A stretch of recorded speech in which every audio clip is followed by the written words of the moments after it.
afternoon, everyone. My name is Louis Grubbs. I'm president of the Raleigh Regional Association of Realtors, and we have with us today John Kinbaum from the Canopy Association of Realtors and Maren Brisson-Kuster, the national, or excuse me, not national yet. We'll worry about that later, but the president of our North Carolina Realtors. So we're happy to be with everyone today to share a little bit about what's going on in our marketplaces, what we've seen this year, what we've done this year, what we've had accomplishments, and some of the issues we've had to deal with. So I got the luck of the draw to start off. So I'll talk a little bit about some of our performance for the month of September year to date. And we've had a really strong year in our business, in our marketplace. I mean, it does not seem at all that we've slowed down. We had the little burp when the COVID issue started. We quickly worked through that because we, through our advocacy efforts, were deemed essential services, and so that helped our area and our marketplace dramatically. But I mean, our closed sales are up 27.4% over this time last year, from September of last year, and our under contracts are now at 34.8% above last year. So we're extremely pleased with the performance that our realtors are doing out in the marketplace. It's phenomenal. The business is booming right now. Days on the market have gone down from 30 to 22, 26.7% decrease in days on the market.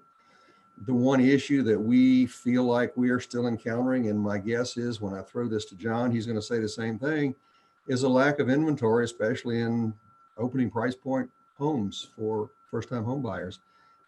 It seems like if we have a home that's listed under $350,000, and if it stays on the market more than 2 days, there's something absolutely wrong with it. And most frequently, we're getting multiple offers and generally above list price. So it's an interesting time to be in this business. The one thing that is suffering a little bit in our marketplace is our affordability now, because our average sales price and our median sales price have increased dramatically over last year. So our affordability index has actually gone down, which means that it's a little more not as affordable. It's a little more expensive for someone to try to get into the housing market.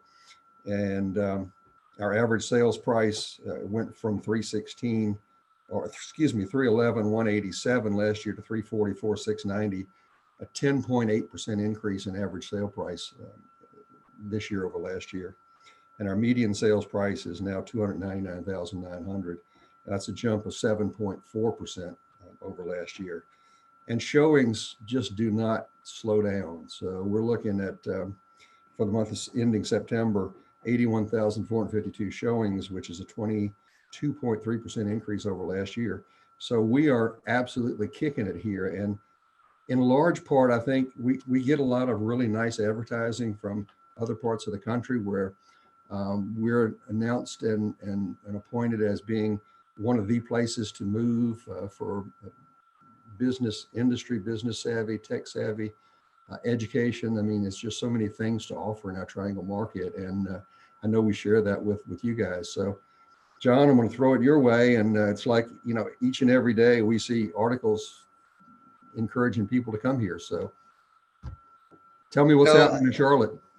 You've hit it all, Louis. Thank you very much. Goodbye, everybody. No. We had a slightly different challenge this year. And I'm going to start it off by saying this. Unfortunately, I think terminology has a lot to do with how things are perceived. And the terminology of essential versus non-essential became a war zone here in Mecklenburg County. I just think it's bad terminology. To say that anybody is not essential is just dumb. I just feel that's a dumb way to do things, but it made everybody feel bad, not only in real estate, but in all kinds of businesses. You're not essential. What does that mean? I'm essential in my household. That being said, in Mecklenburg County, we went through a period of time where the county manager and the health director took a very strong stance against the governor and decided that we were termed non-essential. I'll use that term one last time. In any event, it created havoc, and we didn't know how bad it was going to be for us. We were projecting very serious drops, precipitous drops in what was going to happen. The good news is that we went through that. I'm going to say there were a ton of conversations behind the scenes that we had with the county manager, the health director, and we just had to do a lot of negotiations behind the scenes. Unfortunately, there were people that felt the rules didn't apply to them, and that created a bigger problem because, frankly, the way the state looked at it, the way that the county manager looked at it was, if we can't control ourselves, then they can't trust us. And we had to overcome that battle in particular in Mecklenburg County. It took us about 2 months. We did get through it. And I'm going to say the biggest reason why we got through it was because of all the agents that chose to follow the rules and go forward.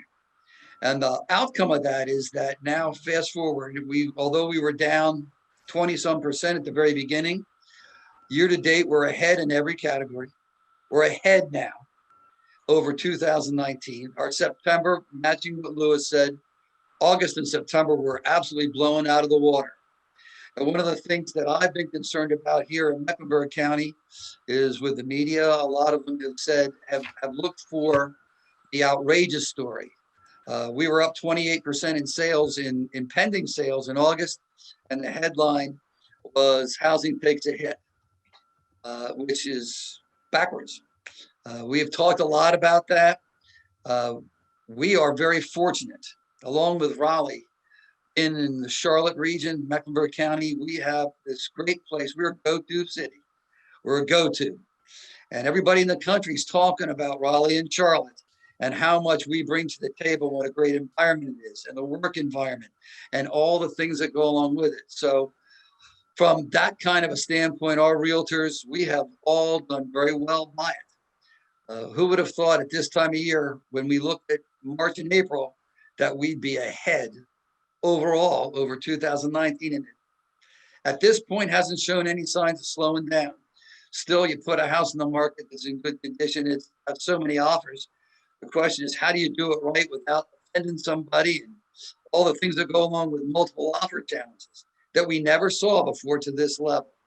So that's pretty exciting. I think perhaps the most important thing that I see that came out of this year is the stamina, the endurance that realtors have, the persistence about keeping things going. And taking it one step further, we learned one heck of a lot about each other and about ourselves this year. We learned how many people believe truly in what we stand for. We found that some people don't, and that's part of the deal. That happens in every industry. But we found the majority of people believe in what we do and why we do it and how we do it.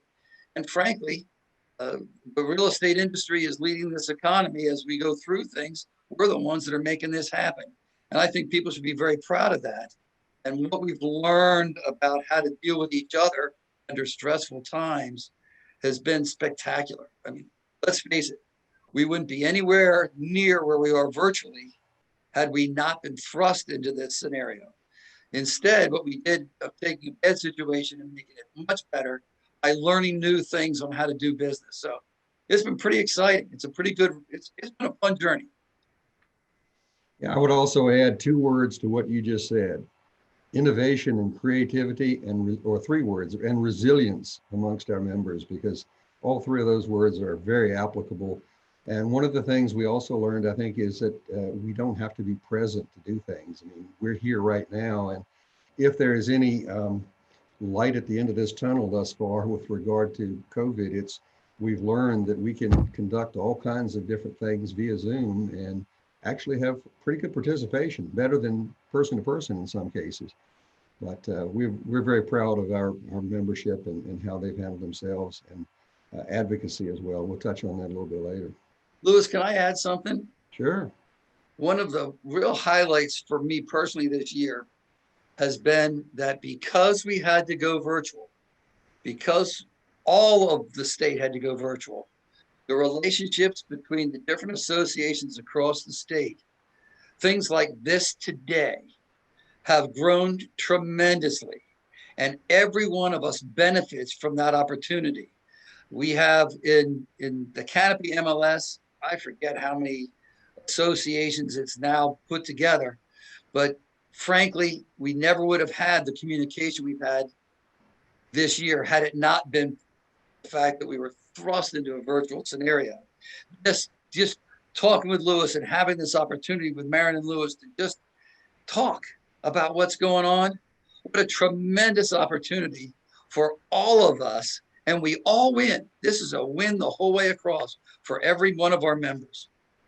I think I would speak for Marin as well. We probably, John, would much rather have done this in person at Savannah and sat face to face around the table and talk about these things.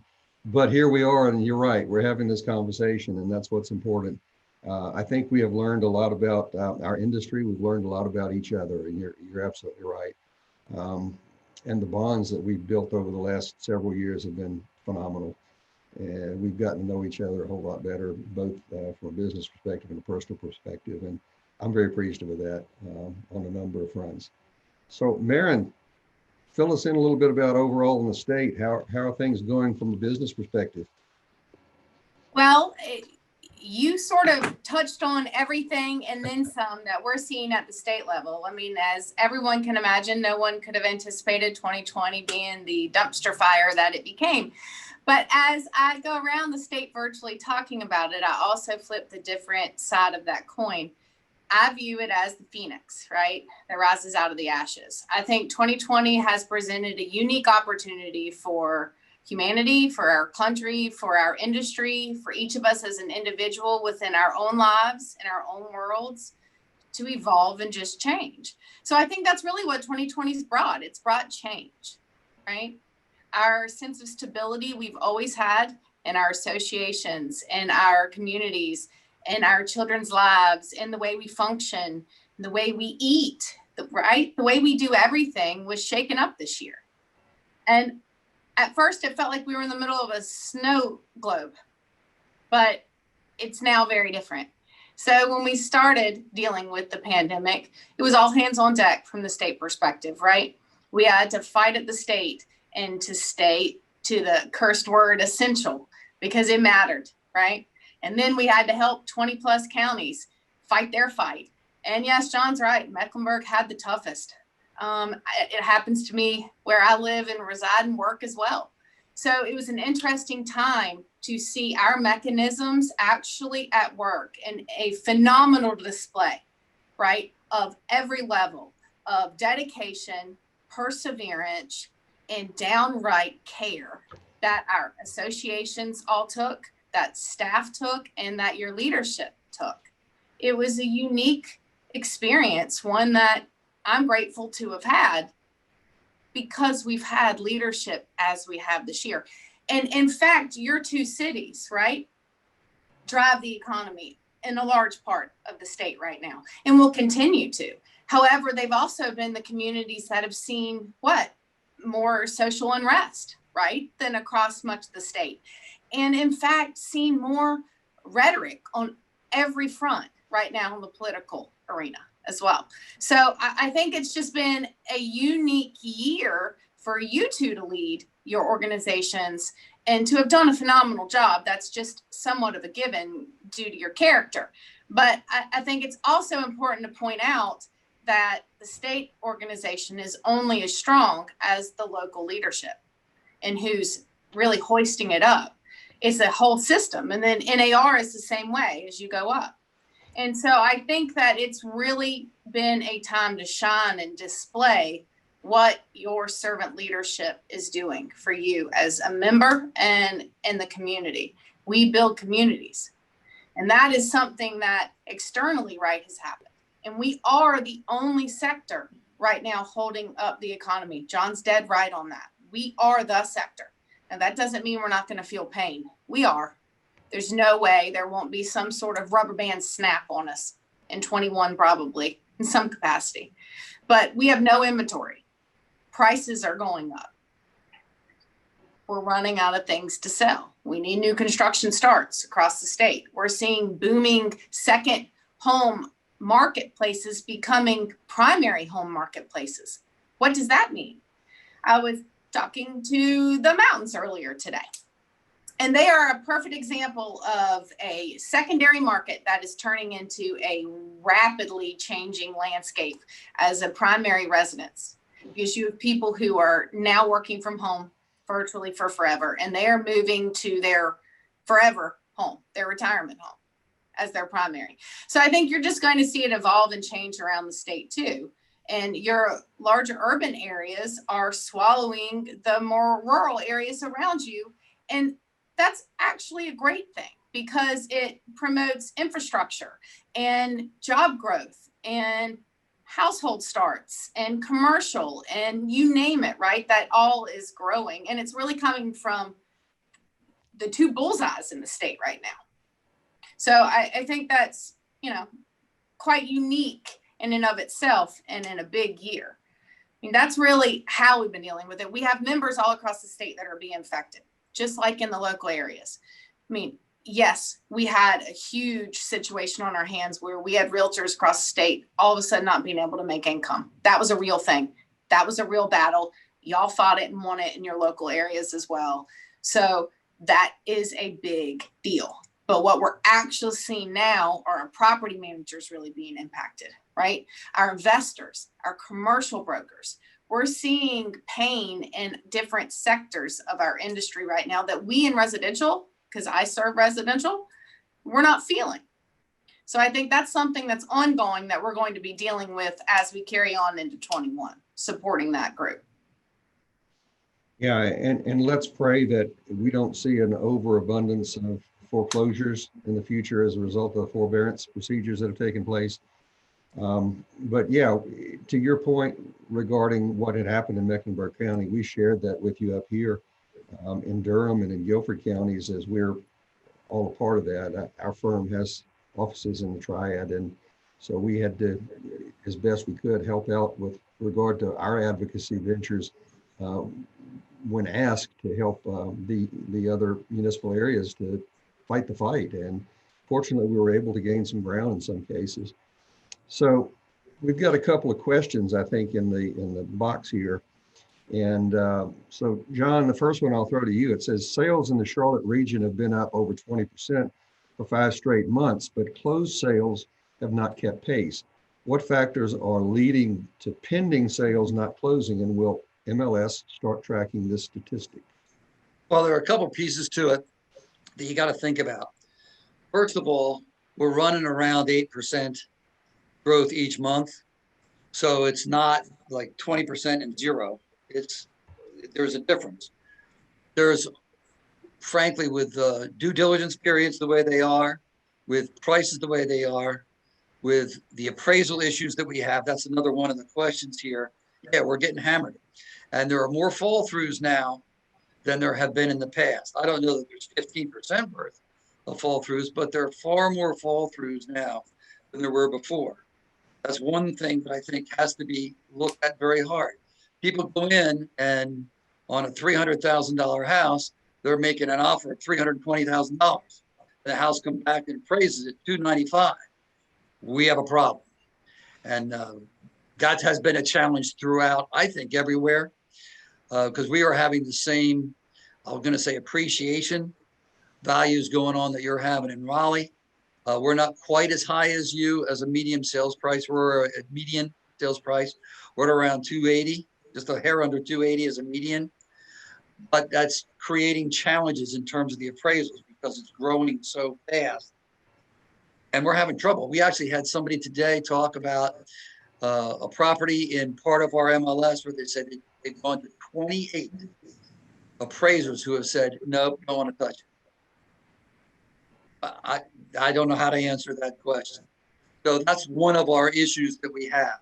I think we do have to be aware, and perhaps it's a coaching opportunity for all of us in dealing with our sellers and our buyers in setting the stage where the number of fall throughs is reduced because we set expectations better moving forward. I think that's one of the learning experiences that we've now been fortunate or unfortunate to receive over the past several months.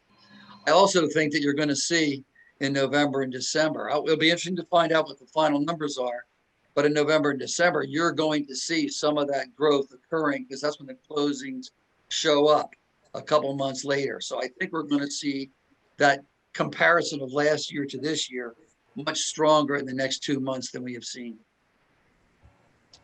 Yeah, we're experiencing similar issues with regard to appraisals here. And it's interesting because yesterday in the meeting of the Joint Forums Task Force, I had brought up the possibility of creating a state form, whether it be an addendum or verbiage added to Form 2T, the offer to purchase and contract, that would determine what happens in the event of an under appraisal based on the purchase price and who would be responsible for the gap difference. And that's under discussion. We're going to form a small group subcommittee to actually have some discussion on that, because you guys probably, like we are seeing out here agents that are having their closing attorneys create a document that could say a number of things. And I felt like it may be, considering the circumstances we're in, dealing with appraisal issues and people making offers that are substantially higher than list price and then having to pay a difference, that the state have some sort of standard form or standard verbiage to accommodate that. So there's an ongoing discussion about that right now. And I want to throw that out. So we're seeing the same things with regard to the appraisals. And, you know, a question that popped up here too is what's going to happen if we start to see some of these things happening with regard to foreclosures.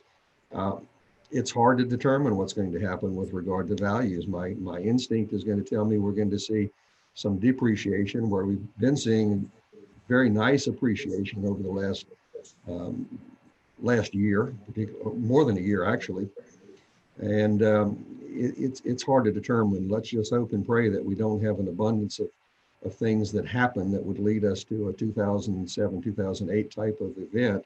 And I hope we don't see that. And I'm optimistic that we'll start to see things open back up and get people back to work, so we don't have these folks that are having difficulties paying their mortgage payments.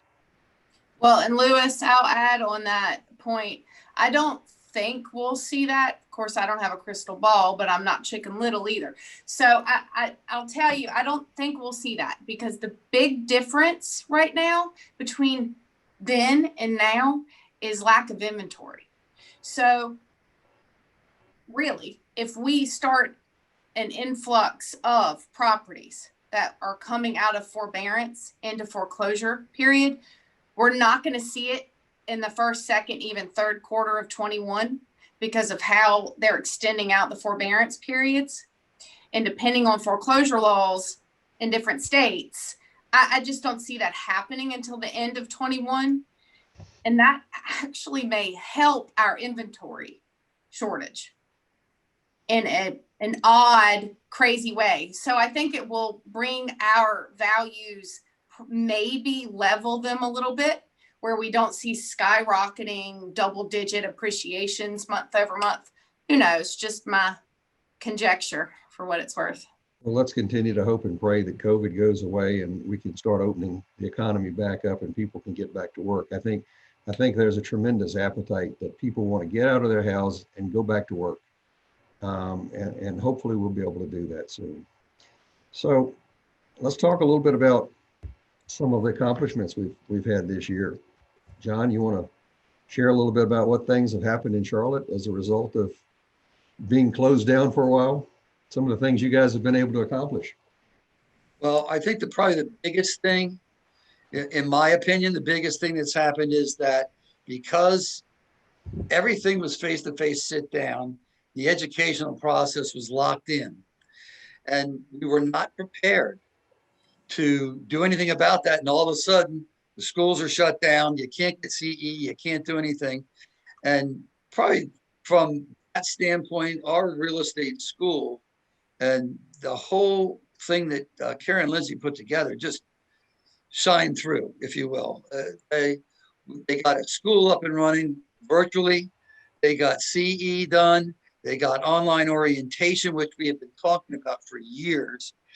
How do we do this? We have the lakes, the mountains. We have Cleveland County. We got all these areas. How are we going to get this? Because they got to right now drive to Charlotte. Well, that's all changed.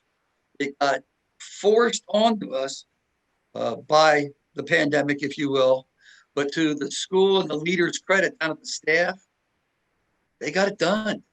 And we're getting people through, and actually the numbers are crazy in terms of how many people are getting their license and getting involved in Charlotte. I think we're somewhere up around 19,000, over 19,000 members in our MLS right now, and over 13,000, I think it's 13 now, in our association, which is just nutso in terms of the timing. So I think that's a pretty big thing. We got involved with the workforce housing certification, and probably Marion can add more to it than I can on that, other than it's something we were working on. We had one in Charlotte. State has one. We figured out a way to make them work together, which was a big deal. Again, the communications have been enhanced so greatly by being forced into the situation that, frankly, people were reaching out to each other better and talking to each other better. We're working on some things right now on a bigger level. Because we're in these scenarios, we can focus better. There's a question in here about affordable housing. And yeah, it's a problem. In Charlotte, it's a problem.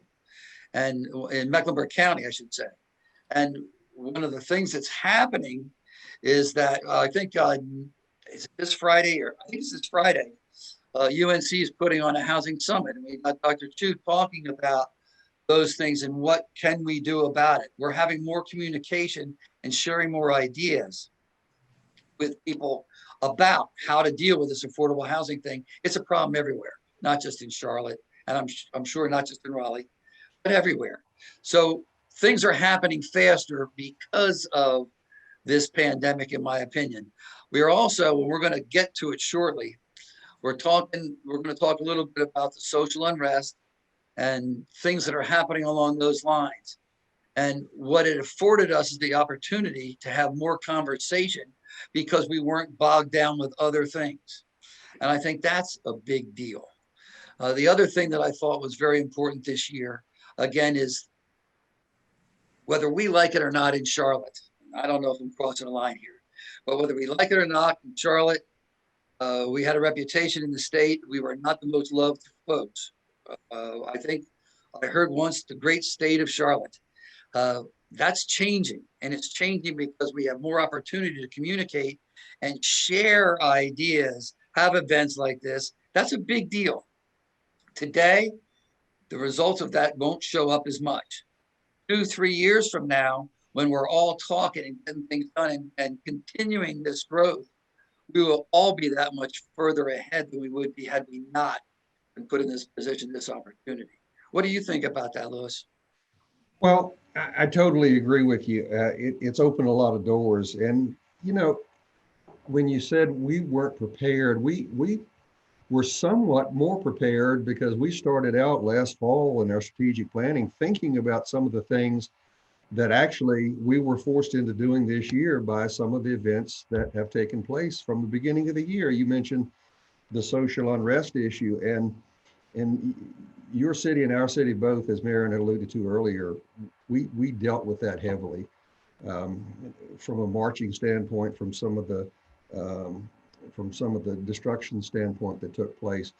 But it forced us to do some things that we had planned previously from the last strategic planning last fall.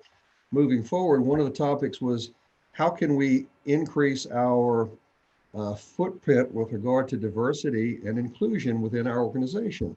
And to your point, John, about growth, we'll hit on that in a minute, but yeah, we're tapping on the door of 10,000 ourselves now in our association. So we're getting up there as well. But we facilitated 4 live diversity webinars, kicked off a town hall meeting, and actually had Vince Malta and President Donnell Williams from NAREB came and were part of that panel early on. Once all of the George Floyd things had begun to take place, we were looking forward and moving forward with regard to covering and discussing and opening up discussions about these topics. And things such as discrimination, things such as housing, things such as implicit bias, lending, financing, and so forth. But it opened up the doors for us to be able to move forward with this. Our association hosted the NAR at Home with Diversity forum and designation, and we had over 100 folks attend that meeting. That was a phenomenal event that we were very pleased to take part in. As some of the discussions took place and we found a greater need, one of the things that I saw a need for was to create a presidential advisory group. And we formed a PAG that the intent was on finding, through discussions and through discourse, types of biases and types of discrimination that may have taken place with a lot of our realtor members as they have been in our industry, things that they have seen, things that they've been a part of, things that have happened to them being involved in the real estate industry. The PAG consisted of 16 members from a very diverse group of our organization. We had folks from the Asian community, we had folks from the Indian community, we had folks from the Latino community, we have folks from the LGBTQ community, from the African American community, all taking part in this PAG. And we've had some phenomenal discussions. And I mean, I'll share the mission statement with you. The mission statement for this group is to create an ongoing collaborative space for members of our association to share experiences and feelings about diversity within our industry and to facilitate how RRAR can foster inclusivity and develop leaders within our community. That's our mission statement for our group. And just in sharing individual to individual, and it's a safe zone. So we encourage folks there. We had everyone sign a non-disclosure agreement about what is going on within our group, because we didn't want outside influences to in any way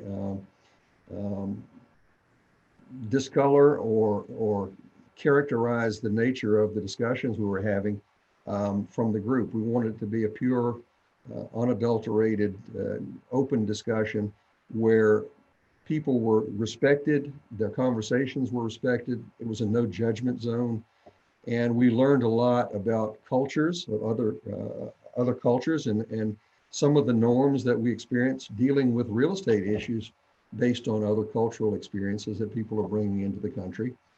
And so it's been a very rewarding and learning presidential advisory group for us. We hope to be able to have some results that we'll be able to bring for our association before the end of this year. It's going to go into next year and operate into next year. We're learning a lot.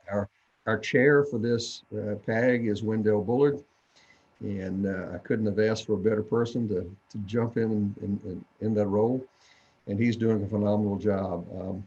One of the things I hope we will encounter out of this, and one of the things that I had brought forward to this group when we first started the conversations were, what can we as an association do within our group of a very diverse membership so that you will want to come and attend events that we have, and that you will want to bring and invite your friends within your community.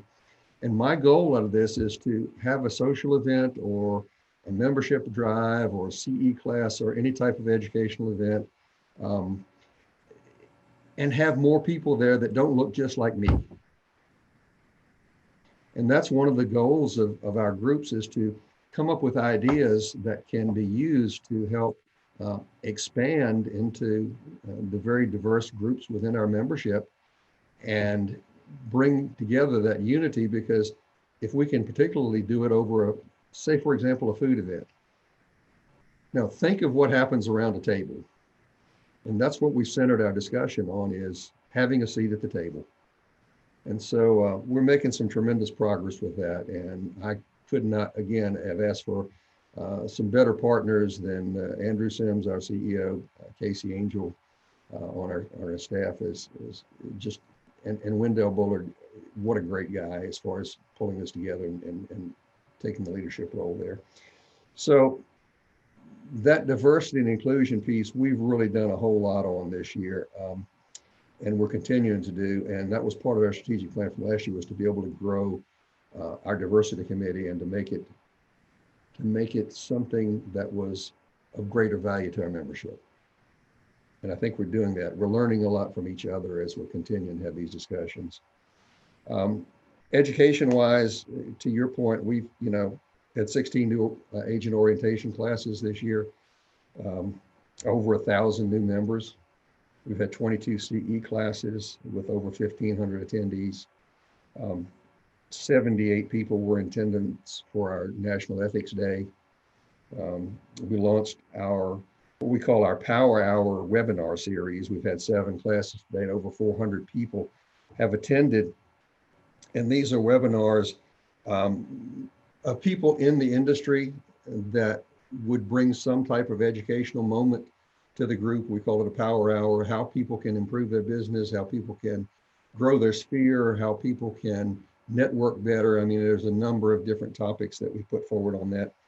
And so we've had a tremendous opportunity using that. And as a result of some of these things that we just talked about, we're preparing to launch a full online educational platform for our RAR and our members that folks can go in, and as a result of these types of Zoom events and so forth, these are going to be obviously recorded, and we'll be able to use these and store them into our RRAR library so that our members at any point can go back in and review these things and learn from them.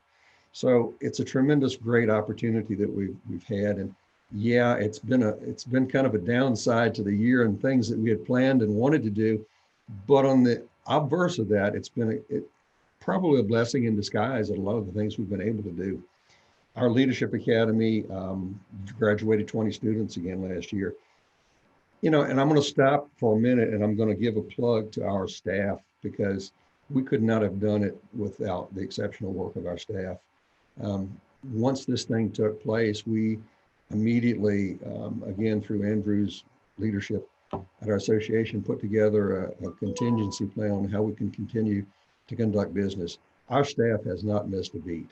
They have been there for every phone call from our members, from every issue that arose, whether it be a professional standards issue, dealing with ombudsman issues, you name it. Our staff has been on the ball. MLS questions, lockbox issues. We've been there, and our staff has been phenomenal through this whole process. So I give them all kudos. They've been great. So I'm going to stop right now. We'll come back up and pick up some advocacy issues a little bit. So I'll throw it back to you, John, to some of the things you guys have been able to pull together. Thank you. I was thinking about some of the things you said. That's a great, your PAG group is a great idea. I want to back up though. First of all, one of the things that I think is really, really significant this year, we have different things with our Housing Opportunity Foundation that are big, very, very important to us. And it's tough. Everything got thrown out the window this year. It just, from every event we had lined up, well, that's not going to happen. And we had to come up with different solutions. And to the credit of not only staff, but also volunteer members, we came up and still raised a lot of funds and gave money away to different organizations to help them get going what they got to do. A very pleasant surprise. We didn't know what was going to happen. Terry Marshall is the person that heads that up for us as a staff person, and she just drills it. She just flat out drills it. She's ahead of the game for everybody. And frankly, is somebody who's looked up to around the state, is somebody who gets it done. And how do you do it? She puts systems into place to make that happen. That's a pretty cool thing. As far as the diversity issues, there are a couple pieces to that I think are really important for not only Charlotte, but also for Raleigh folks to hear, is where we are on that. At the beginning of the year, one of the 3 goals for this year involved the inclusion issue. And frankly, at the beginning of the year, the issue was, my focus was more on the Gen Xers and the younger folks getting into the business, because I felt they were getting shut out. They were not getting involved with us to the level we want everything else. So I had my 25-year-old daughter be the person who installed me. The objective was to get high profile and have some 25-year-old little runt standing up there saying, hey, here's the next president. She did a fantastic job. The idea is I wanted that visual. And at the moment, I thought we accomplished that, and then things happened. I'm going to say that it became very important, and we got heavily involved with all inclusion, not just that generation, but all inclusion.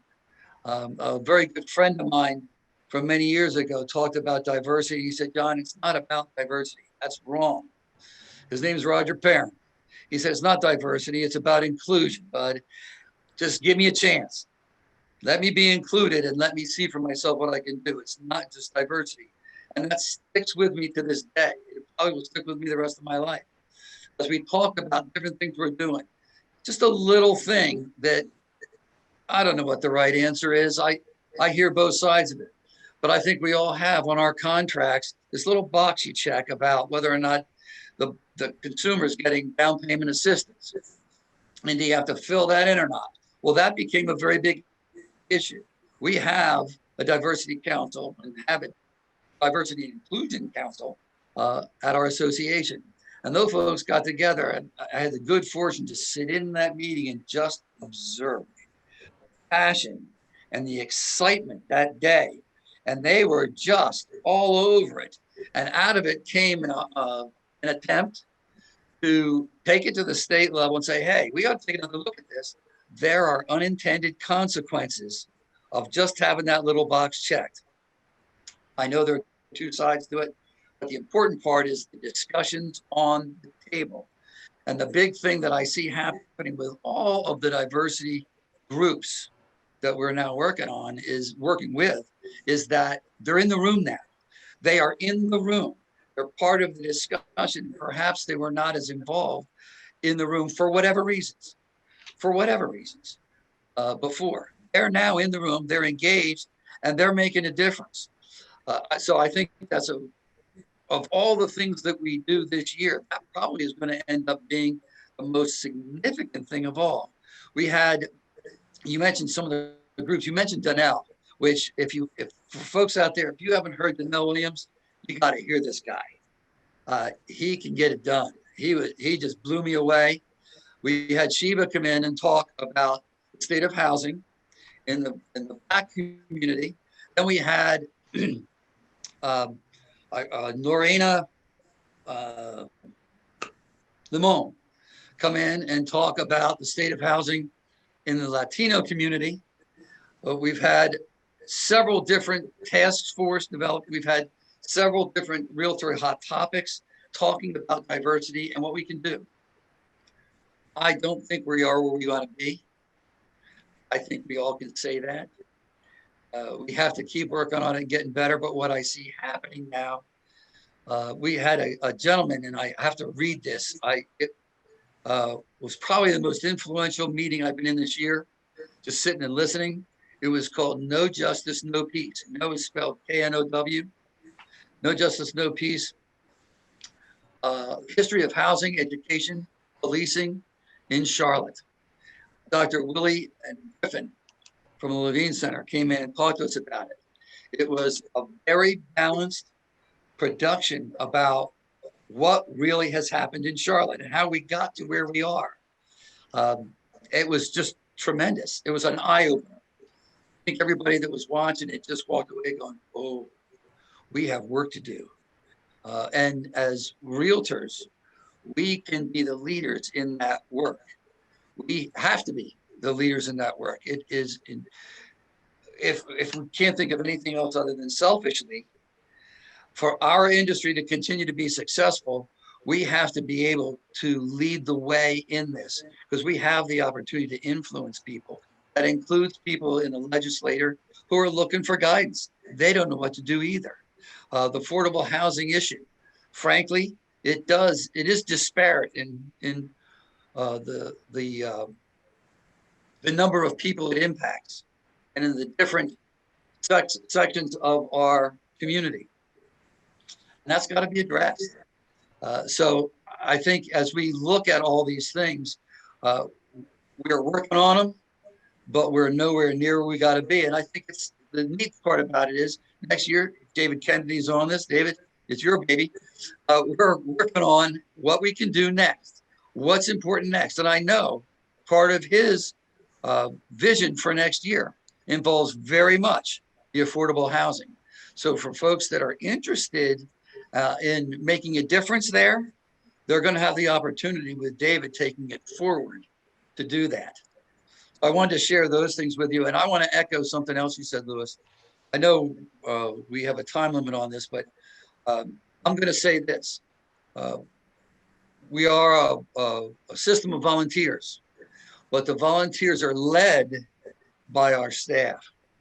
And I feel the same way about our Charlotte staff as you do about your Raleigh staff. I don't know how we do it without them. There's so many things they do behind the scenes that we look at and go, whoa. And until you're in the middle of it, you don't know all the things they're doing. And you get here and you go, you did what? When did you find time to do that? And where did you think of that? And it's just a fascinating experience to deal with those folks day in and day out. The commitment that they have is beyond reproach. So I wanted to share that, and thank you for bringing that up, because I probably would have forgotten to say something at this important time. Well, John, I don't know if you're older than I am or not, but I'm into that forgetful thing now, so I can appreciate that. But if my wife's on this call, she just said he's older. He's older. Back to the topic of diversity and inclusion. I mean, when we worked through our PAG, we created this, and we were in the process of coming out of our strategic plan, thinking about that. And then when everything happened earlier in the year with the social issues, social unrest issues that took place, it prompted us to go ahead and move forward with this. But the two words that obviously we both used is diversity and inclusion. Diversity, in our case, we've got almost 10,000 members now, 9,600 plus members. And it's not a specific race. It's not a black-white issue. We have members from all over the world. And when we're talking about diversity, all of those people are part of our very diverse membership. And so when we're having the conversations, those conversations need to incorporate and include all of those groups of individuals. And yes, we recognize that while there was social unrest, that's an issue that needs to be dealt with. And the things that took place never should have happened. All of those situations should never have occurred. But I think it's important to point out that when we're looking at diversity and looking at inclusion, we have to look at all of our members and culturally incorporate all of them into the things we do and invite them to the table. And I think that's a part of what we're trying to accomplish here, and it sounds like you guys are as well. So let's touch a little bit, because to your point earlier, we are kind of closing in on the hour here, but advocacy and government affairs, we're still struggling this year. One of the things has taken a little bit of hit is RPAC, obviously, so we're working to continue that. But our advocacy efforts, you heard me mention earlier, we're successfully able to lobby the Wake County commissioners to enable our group of realtors in our association to continue to work. And that was a great thing. And we also, through Marin's help and the support of state, I think we helped also influence a little bit on the state level to be able to push some things along to help us all keep working during this time. So we also were able to mention through the legislature, John, you had a while ago, we virtually hosted and interviewed 28 different candidates for our 2020 county and state positions, legislative elections and so forth. So we had also something else that we put together this year, and it's called Breakfast with Realtor Champions.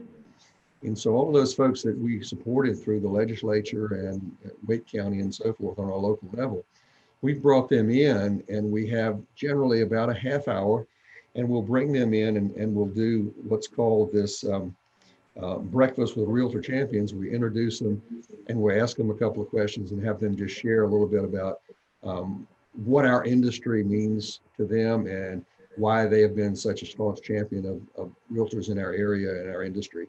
And it's been very productive. We've had a lot of folks that have made good comments about that thing. We also had a affordable housing proposition that is on our ballot this year, brought about by the city of Raleigh. Our mayor, Barry Baldwin, brought this forward and asked for our support in this initiative.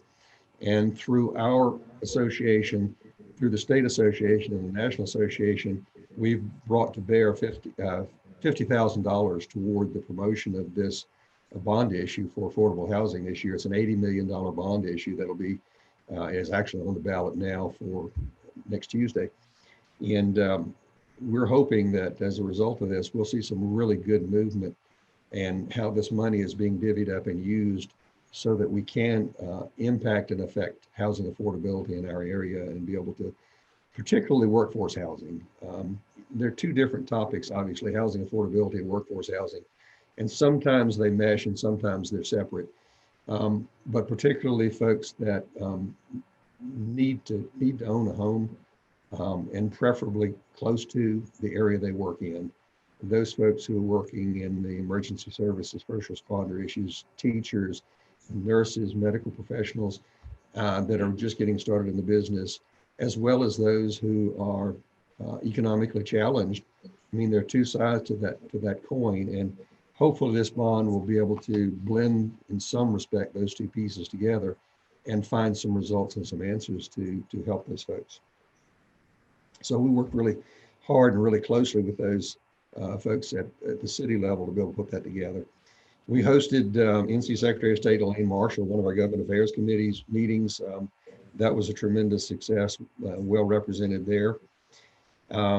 We had an online RPAC auction, and we're going to have another one. I think it's 2 weeks. We're going to have a second one. The first one we raised $19,000 in one single RPAC auction. And obviously the hot items were purses, an Apple Watch, and bourbon. So we'll have some booze again, and who knows, maybe a pocketbook or two. But that was a great opportunity. Our global business this year has thrived. We've taken off as an ambassador association to the nation of India, NAR India. We've made great strides in working with those folks. They're a great bunch of people. We met them last year in September, signed a memorandum of understanding with them to be able to cooperate together with educational opportunities, being able to help them grow their businesses and so forth. And that's been just a tremendous opportunity for us. And hopefully you'll see and hear some more great things about that as time goes on. But it's just been a phenomenal year. Our staff, again, has done a tremendous job. I can't say enough about our volunteer leaders and our staff. Our board of directors have been great this year.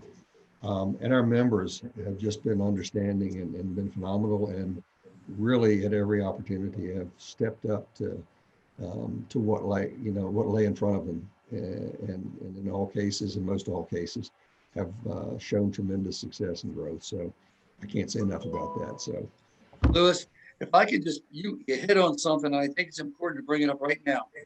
And that is the RPAC and what's happening with it this year. And it's much more challenging this year.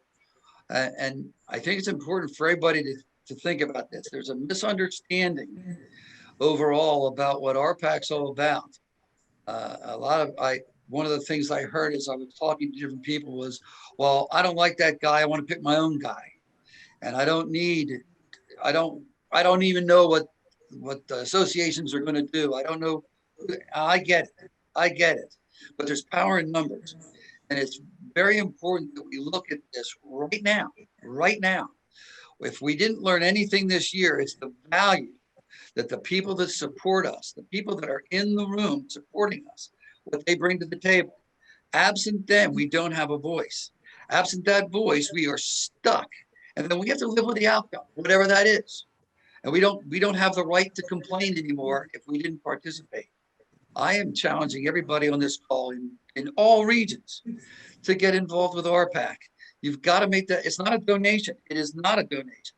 It is a contribution to help our industry continue to grow. That does not mean those people are going to do everything that we want. That's not what it means. But it means that they're going to listen to what we feel. They're going to hear what we have to say, and then they're going to make an educated decision on what's best. And that's all we can ask. But it's essential that we're all involved. And I'm going to take it one step further, because most of the people on this call are probably the people that are already involved. But it's not over yet. If everybody on this call, every single person just gets one more person just one more person to participate in RPAC, to contribute to RPAC. It'll make a world of difference. There are 40 some people, 44 people left in this call plus us. So there's about 50 people on this call right now. That's 50 more people that have not contributed to RPAC right now. That's a lot of money. It's essential that we all do that. We want to have people in the room who consider what we have to say and what we believe. So thank you for that little, let me do that. You set me up. And man, I'm gonna take it even a step further than that. It's more than a contribution. It's an investment in your business, in your industry. It's an insurance policy that we contribute to and invest in for our business, because we don't support a Republican or a Democrat or an independent or a libertarian. We support folks who support private property rights and uphold and adhere to the principles on which we run our business, and that is supporting those folks who own homes and lands and need flood insurance and need things, funds involved in removing underground storage tanks and all of the things that we deal with on a day-to-day basis. We support those candidates who share those feelings with us on these are things that should be provided to our